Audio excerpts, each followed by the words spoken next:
In July of 1988, Lois Marie Hanna vanished from her home, leaving behind no trace except for 2 small drops of blood. Now, almost 33 years later, she still hasn't been found. Hi everyone, my name is Lauren Elizabeth. On this channel, I share stories about true crime, missing people, and unsolved cases. I mean no harm in doing so, but I believe it's important to share these stories in order to keep the stories alive, raise awareness, and work toward finding justice for the victims wherever possible. If you'd like to see more of that type of content, please subscribe to this channel. Today we are talking about the unsolved disappearance of Lois Marie Hanna. Lois was born on February 3rd, 1963, in Ontario, Canada. She grew up on a family farm near the small town of Kincardine, with her mother, her father, and her 4 brothers. Lois's brothers, John, Jim, Lloyd, and Dave, all have nothing but fond memories of their youngest sister. Jim has said that being the youngest, Lois was spoiled, but certainly not spoiled rotten. She had a fun and bubbly personality, she was outgoing and lively, and considered by everyone who knew her to be a wonderful person. She was sensible and conscientious, while also knowing how to have fun. Lois loved clothing and fashion, and that would eventually lead her to study fashion at Fanshawe College in London, Ontario, and after college, she'd return home to the area where she'd grown up. In 1988, Lois was 25 years old. She had recently gotten her own house, living in Kincardine, close by to her mother. She was working at a MacG clothing store and loving her job. She had her own car, a 1987 Burgundy Pontiac, and her life was going great. It was summer of 1988. Canada Day was celebrated on July 1st, and Lucknow, a town nearby to Kincardine, was also celebrating the town's 130th birthday, adding some extra celebration to the long weekend. On Sunday, July 3rd, Lois went along with her older brother Dave to an arena in Lucknow that was hosting a dance celebrating the town's 130th birthday. Lois and Dave met with other friends of theirs, and they had a good time enjoying their night. At 11:45 p.m. that night, Lois told Dave, along with her other friends, that she was going to head home. She was scheduled to work the opening shift at the MacG clothing store the following morning, so she wanted to head home and head to bed. They all said goodbye, and Lois went on her way. None of them knew it at the time, of course, but that would be the last time any of them would ever see Lois Marie Hanna. The following morning, around 11 a.m., Debbie McGregor arrived for her shift at the MacG clothing store, and was very surprised to find that it was still locked. Lois Hanna was supposed to have opened it an hour earlier. Debbie then called Lois, and after not being able to reach her on the phone, she called a mutual friend and asked her if she could go by and check on Lois. When this friend arrived at the house, nothing seemed out of place at first. Lois's car was parked neatly in the driveway. Her purse and keys were by the door where she kept them. The TV was on, and there was a cup of cold tea sitting on the counter. The outfit she'd worn the previous night was hung up in her closet. Everything seemed normal, except for the fact that Lois Hanna was nowhere to be found. This friend who had gone to the house immediately called Lois's older brother, Dave Hanna. Everybody instantly knew something was wrong. Lois was a very responsible person and who loved her job. She would not have purposely ditched work, and considering the fact that her car, her purse, and her keys were all still at the home, it seemed pretty obvious to everybody that Lois had not left of her own accord. The police were quickly called, and an officer came out to Lois's home. They found no sign of forced entry or a struggle except for 2 small drops of blood that were found on the wall near the side door of the home. The officer who was investigating the scene did not come to the same conclusion that seemed obvious to everybody else. Sergeant Robert Chandler told media at the time that police had done their preliminary investigation and found no reason to suspect foul play. So at this point, the Hanna family is very frustrated. They know that something is wrong and that Lois had not gone anywhere out of her own free will. They didn't want to waste any time in starting the search for her. They begin organizing searches, including hiring private planes and offering a $10,000 reward for any information leading to the whereabouts of Lois Hanna. With the police not being on board, the Hanna family was denied access to any public area as a base of operations for their searches, and frustrated, they ended up using Lois's Hanna as their base of operations for their searches. The Hanna family has since admitted that this wasn't the best idea. They potentially destroyed any additional evidence that could have been found in the home. But because they were being stonewalled by police and they did not want to waste any time in searching for Lois, they felt like they had no other choice. About a week after Lois's disappearance, there was a shift in who was handling the case, and the Ontario Provincial Police, the OPP, began properly working with the Hanna family and properly investigating Lois's disappearance. Lois's home seemed to have nothing out of place. The morning that she had been discovered missing, her car was parked in the driveway, her purse and keys were by the door, There was a cup of cold tea on the counter, the television was on, and her outfit from the previous night was hung up in her closet. According to friends and family, the only thing that they could tell that was missing from the home was a peach pink nightgown of Lois's. There was no sign of a struggle or forced entry into the home. The most out-of-place thing found in Lois's home were 2 very small drops of blood found on the wall near the side door of the home. This blood was tested, and due to their limited capabilities at the time, all they were able to discern was that this blood had come from a male, and that it was not Lois Marie Hanna's blood. There were also a couple of witness reports. However, in my research, I was a little confused on the exact timeline of when these reports were made.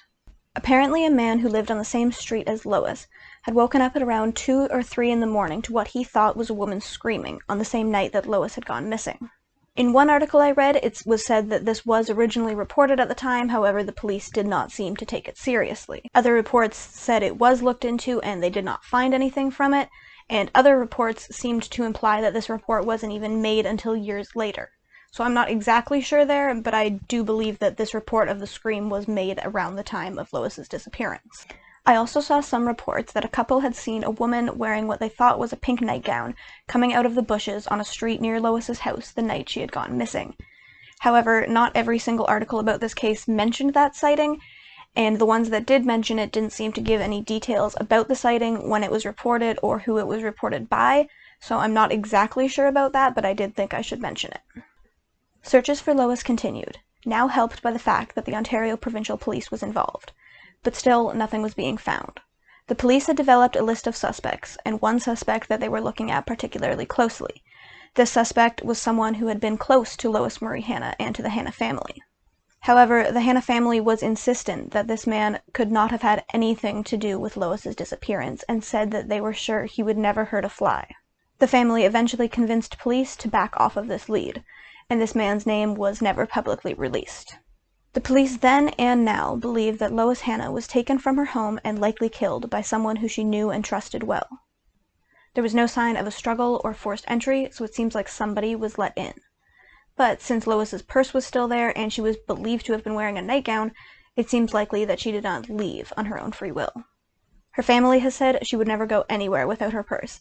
Even in an emergency, she would have grabbed her purse. The car was still there, and then when they said Lois's purse was still there, as soon as I heard the purse was there, I don't care if that house was on fire, she would have never left that place without the purse. She always had to have money, you had to have your ID, and you had to have makeup. I mean, that was her thing, you know, so. In the years following Lois's disappearance, a multitude of searches were conducted, but unfortunately none of them yielded any information that was useful to the case. In 1998, 10 years after Lois's disappearance, better technology allowed authorities to build a DNA profile based on the 2 small drops of blood that had been found at Lois's home. So what this basically means is that while they are still not able to solidly identify one person using this DNA, they are able to use this DNA profile to rule certain people in or out. Using this, police developed a list of 14 persons of interest in the case. One of these men, authorities were apparently watching for around 9 months, and at that time, in 1998, they said they felt confident that they would find a resolution for this case. However, that resolution has still never been found. Authorities have also never confirmed or denied if this 1998 person of interest was the same as the 1988 person of interest from when Lois first disappeared, the one that the Hanna family eventually convinced police to back off of. Police have managed to rule out some things in the case. They've ruled out the possibility that Lois fell victim to Paul Bernardo and Carla Homolka, 2 serial killers who were active in Ontario at the time of her disappearance.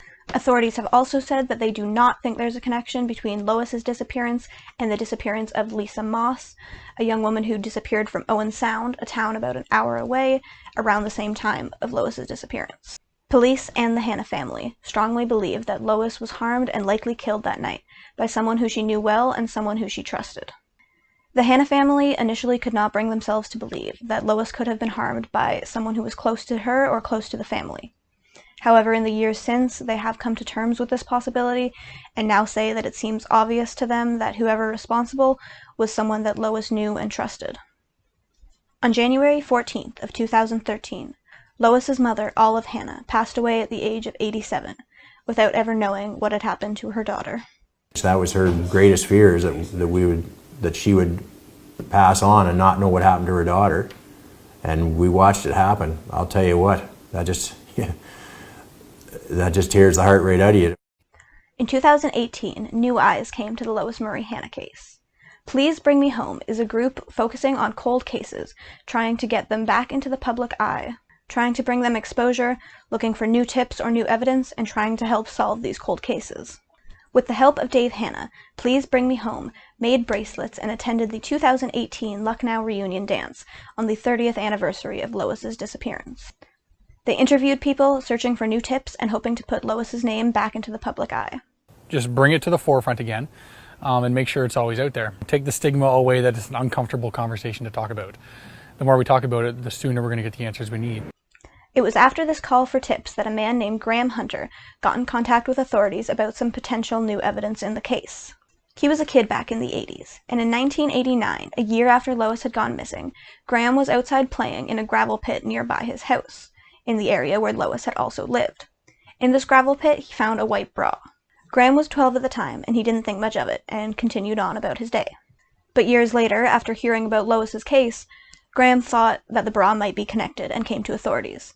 Many people involved with the case also do think that the bra is connected.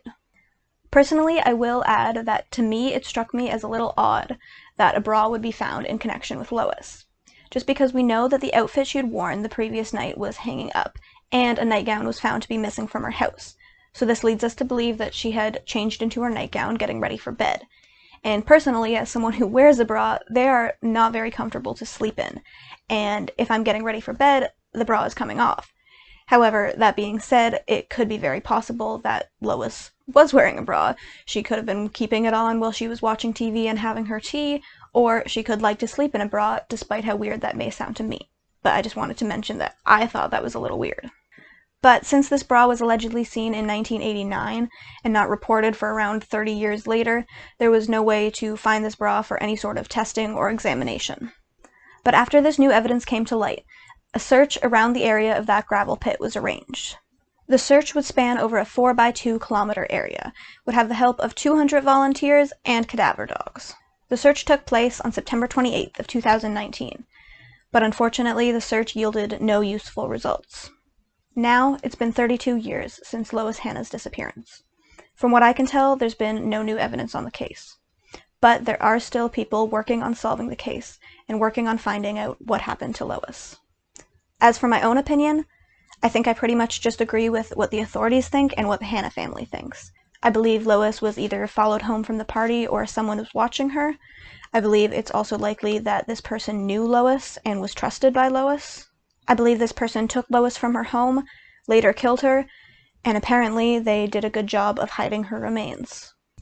I am hopeful that one day this case will be solved, and we'll be able to bring Lois Hanna some justice, as well as bring the Hanna family some closure. If you know anything at all about the disappearance, the whereabouts, or the death of Lois Marie Hanna, please do not hesitate to contact authorities or report through an anonymous tip line.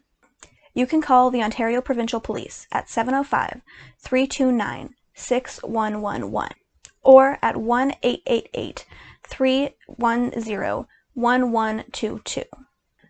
You can also call the Crime Stoppers tip line, or you can submit an anonymous tip through pleasebringmehome.com, and all of that information will be in the description of this video. Thank you all so much for watching this video. If you'd like to see more true crime content from me, please don't forget to subscribe to this channel. I'll see you next time. Stay safe, everybody.